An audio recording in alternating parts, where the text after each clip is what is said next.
प्यारे बच्चों अस्सलाम अलैकुम। इस class second subject Urdu topic साल के महीने। बच्चों अम टॉपिक अख लेक्चर पोर्मुत साल के महीने यानी रेतन हंद नाव पतमिस लेक्चरस मज। मे उम्मीद कि तुम आसो याद ते असल पठन।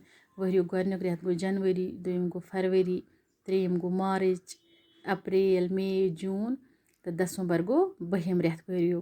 तो किताब पे ते लिखित। मे उम्मीद कि तुम आसो याद ते असल पठन।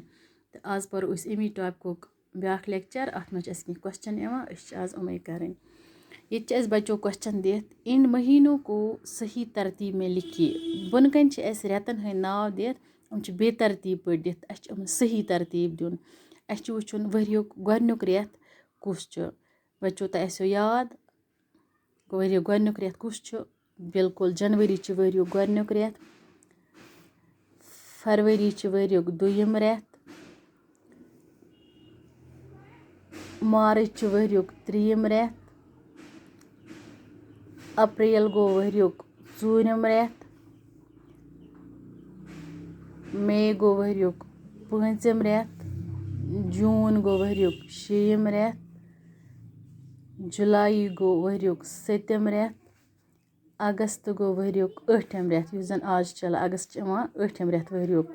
अगस्त पत गो सितंबर यह गो 9 रेत, सितंबर पत गो अक्टूबर युस जन 10 रेत गो वहरियो, अक्टूबर पत गो नवंबर युस जन 1 रेत गो, तो नवंबर पत गो दिसंबर युस जन वहरियो 12 रेत। बच्चों मे उम्मीद कि यह तुम असल पे समझ आमुत। बेतरतीब पे दित वहरी कन रेतन हंद नाव। उमन दित सही तरतीब। वहरियो गोडनिक रेत कुस जनवरी गोडनिक रेत, फरवरी दोयम रेत, मार्च त्रीयम रेत। इथे कन बुन कन ब्याक क्वेश्चन दित, हरूफ अलग अलग करके लिखिए। अलग अलग ये लिखित ये लफ्ज यह अलग अलग करुन।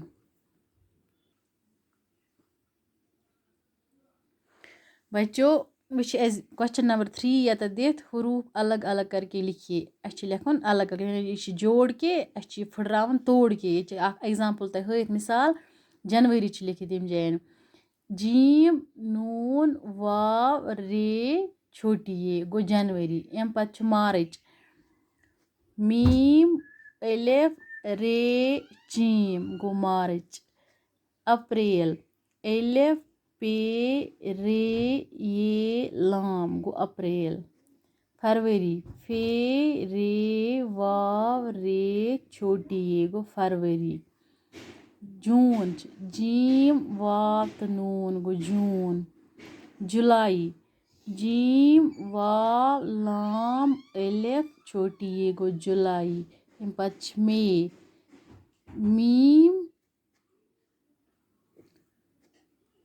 मीम छोटी ये गो मई, अगस्त, अलिफ गाफ सीन ते गो अगस्त, सितंबर, सीन ते मीम बे रे गो सितंबर, अक्टूबर, अलिफ कीफ ते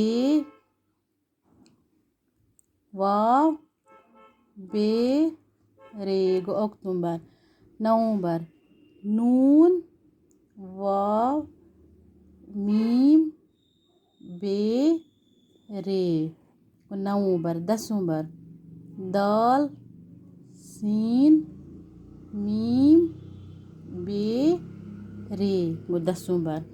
यह गो बच्चों हरूफ अलग अलग करके लिखिए। इतन डबन मज अलग अलग लिख। बच्चों मे उम्मीद कि तुम आसो बड़ असल पे यह समझ आमुत समझोमुत आसो पन्नी कापी पे तुम नोट थोमुत करित। बच्चों अजकिस लेक्चरस मज गो युतुई। बिहिउ तुथि रब्बस हवाल। मे दियो इजाज़त। अस्सलाम अलैकुम।